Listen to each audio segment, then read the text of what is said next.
Welcome to another edition of Around with Randall, your weekly podcast on making your nonprofit more effective for your community. And here is your host, the CEO and founder of Hallett Philanthropy, Randall Hallett. Can't thank you enough for joining me again this week.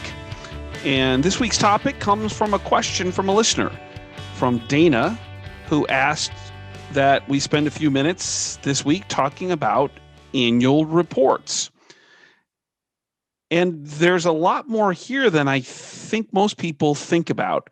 And so I want to break this down into 4 or 5 different areas that might be helpful to you to think about when you're doing your annual report. And we're also going to try to connect it to the idea of how it can be used, where it can be shown, trying to use it and maximize its value and not just be a waste because it's something the organization's always done, or it's just a listing of donors. What can we do to make it more palatable, more read, and more usable?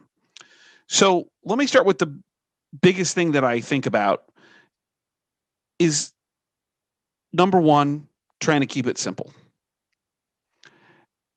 I've seen a lot of annual reports in my career, and many times they get so complicated and they're so long that they're not actually read. They're not actually usable in a way that the organization really intends to. Don't forget, an annual report is its general idea is to give an update and status of the organization. But that doesn't mean that it needs to be the State of the Union or that it needs to be in 10-point type. Keeping it simple with a very specific purpose. I want to update people on what we're doing. I want to talk about our outcomes. We've got some financials. We're going to talk about details in all those areas here in a minute. But the simplicity of the process is really important. The best annual reports I've ever seen that I actually enjoy reading are the ones that are just the right length and aren't overly complicated. So number one, keep it simple. Number 2 is this idea of visuals. There's nothing worse than thinking of war and peace as the equivalent of an annual report, meaning page after page after page after page of 10-point type. Annual reports are about telling a story of your organization, but nobody has ever said they have to be in words. Pictures that are carefully chosen and carefully taken that can express immense amount of emotion and tell a story at the same time, that's much more valuable than a lot of verbiage. So when you think about visuals and you think about the layout, how do you maximize space when it comes to the idea of using pictures? And certainly there may be pictures of a board or so. That's not what we're talking about. We're talking about pictures that are action of your organization's doings, the outcomes. If you are a hospital, pictures of caregivers and those being cared for. If you're social services, who are you serving? What's actually happening? So use visuals to your advantage. The old adage, a picture tells a story of a thousand words, or is representational of 1,000 words. That's not even close. It's millions of words if it's the right picture. And that brings us to our third. An annual report should be emotional. The worst annual reports are dry. How do you spark emotion? Action-oriented pictures, and we'll talk about this here in a second about how to share data in an effective way, can really inspire people to want to read more about what's going on. What's the organization doing? So think about pictures and emotion, 2 and 3, as important concepts to always keep in mind. Also, in this idea of emotion, you want to talk about outcomes, not activities. If you're just showing and listing your gala and your phone-a-thon, and that's not what's going to evoke emotion. Outcomes are going to evoke emotion. The organization was able to accomplish this, and these pictures or visuals allow that story to be told. So remember, when we talk about elements and mixing things up and visuals and this idea of evoking emotion, it's about the outcomes and the people that are affected. The fourth is the idea of using what I call infographics, or generally called infographics. I'm all for financials being a part of, and they should be part of any annual report, but very few people actually can read financials effectively. And so you want them to actually mean something. And it's particularly so if your organization's doing really good things on their financial platform or in their financial statements. Infographics can be incredibly important at bringing dull things to life. Things that most people would think of as revenue and expenses can be much more enjoyable if you use infographics, design, metaphors, similes in terms of those graphics. The idea of taking quantitative data, how many people are served, and using graphics to quickly display that so somebody doesn't have to take time to read it. They can just see it and assimilate it. The more infographics you use, the more color you use in them, the more likely they are to be read very quickly. And that doesn't mean you're hiding your balance sheet or your income statement or your profit loss or net revenue statements. It means that you're showing the details in a different way. And so don't forget infographics, colorful, interesting. Maybe you need to hire a marketing person or a designer that can help you design some of these type of elements. Can be incredibly effective at bringing kind of a stale engagement or reading to life. Number 5 is about how to use an annual report. And the two words that come to mind are kind of scalable and repeatable or applicable, meaning you can use them in various ways. And so planning becomes really important. If you have a 75-page document, that's really tough to use if you're a major gift officer as a leave behind, because it's really expensive to produce and it's too long. So are there various ways that the organization can use an annual report, particularly if you're keeping in mind the idea of visuals, about the infographics, and it's short enough? Could it be used as the first entry for either a prospect or a first-time donor to have a better understanding of your organization that isn't just about the annual report, but about telling the story of the organization that allows the future development of a deeper relationship, which is what leads to major and principal gifts. So think about the various ways it can be used. Number 2, we live in a digital online world. How are you going to put this online? Will the print version be shorter and you can use a more in-depth opportunity online on your website? Can you include videos on your website where maybe in the past we thought of just printed annual reports?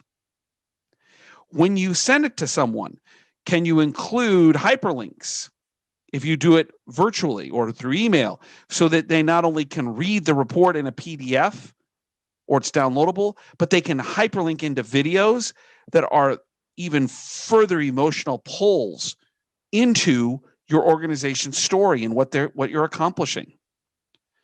Can you include hyperlinks for detail?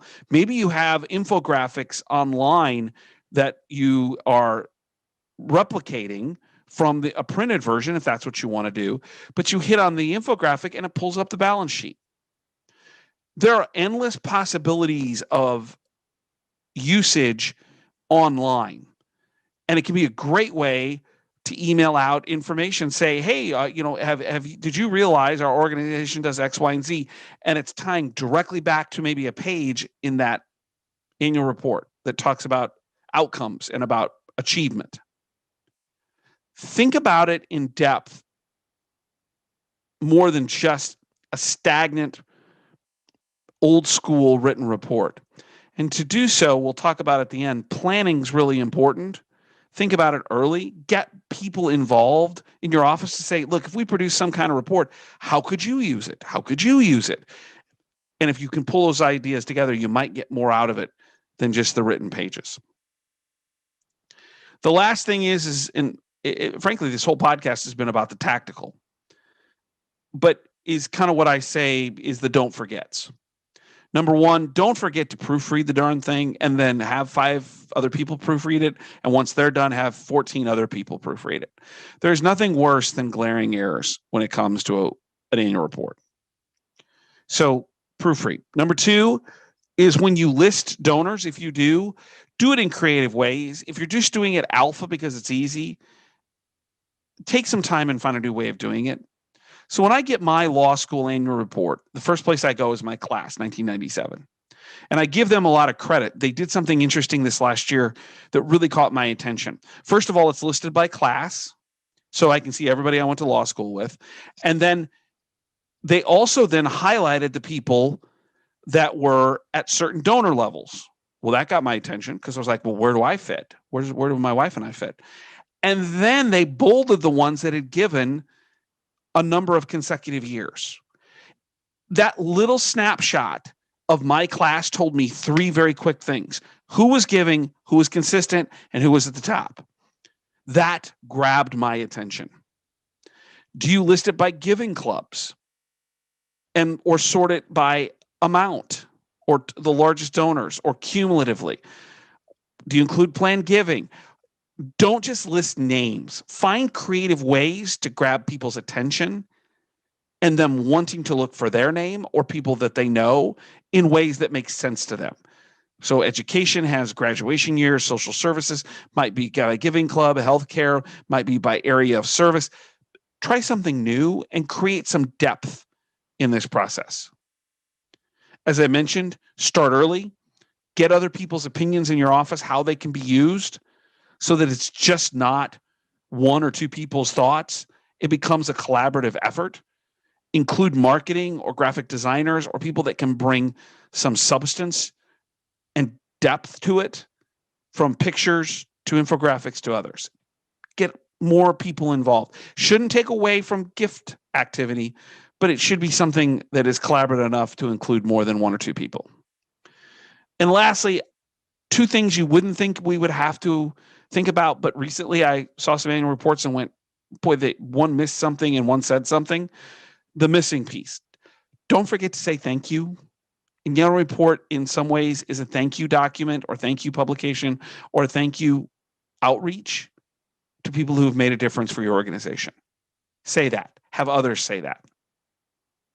Say it often. Have pictures say that. Thank you is an important concept in making people feel good about their involvement with you. And the last thing is, and maybe this is just because it was an interesting year in 2020, this is not a political statement document.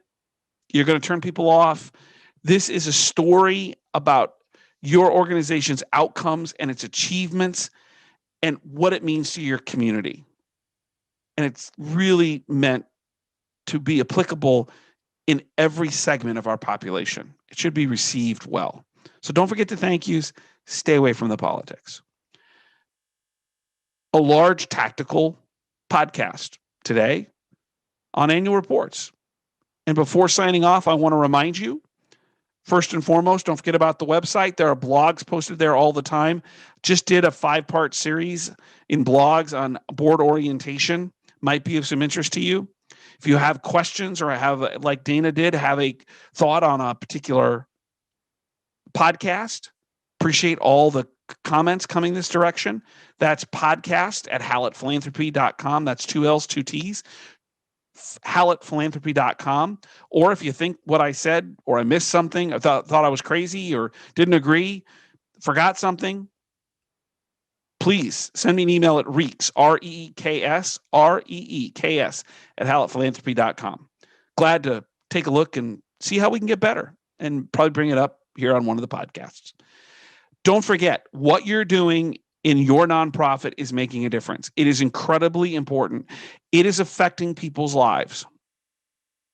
And even though I don't have direct involvement with many of the people that are touched by the nonprofits I'm so fortunate to consult with, to be a part of. I see the outcomes. And at the end of the day, it's the reason we're here is to help people, to make a difference. And you are being called to do this. So let me say thank you to you for what you do for your nonprofit, no matter where you are or where you're listening or what kind of nonprofit you work for. You're doing a vocational job in helping people, helping animals, helping others. Gosh, there could be nothing better. Which brings me to how I like to conclude each podcast, and almost every time I get a chance to speak. My favorite saying, some people make things happen, some people watch things happen, then there are those who wondered what happened. We're an industry of people who want to make things happen for those who are wondering what happened. I can't imagine getting up in the morning, each morning, without that kind of pull, that kind of joy, knowing that I'm a very, very, very, very, very small part of organizations that I believe in, that I'm fortunate enough to partner with, because they're making things happen. And you are too. And when you have that moment of a little doubt, remember, you're changing the world one person at a time for your chosen nonprofit. We'll see you again next week here on Around with Randall. And don't forget, make it a great day.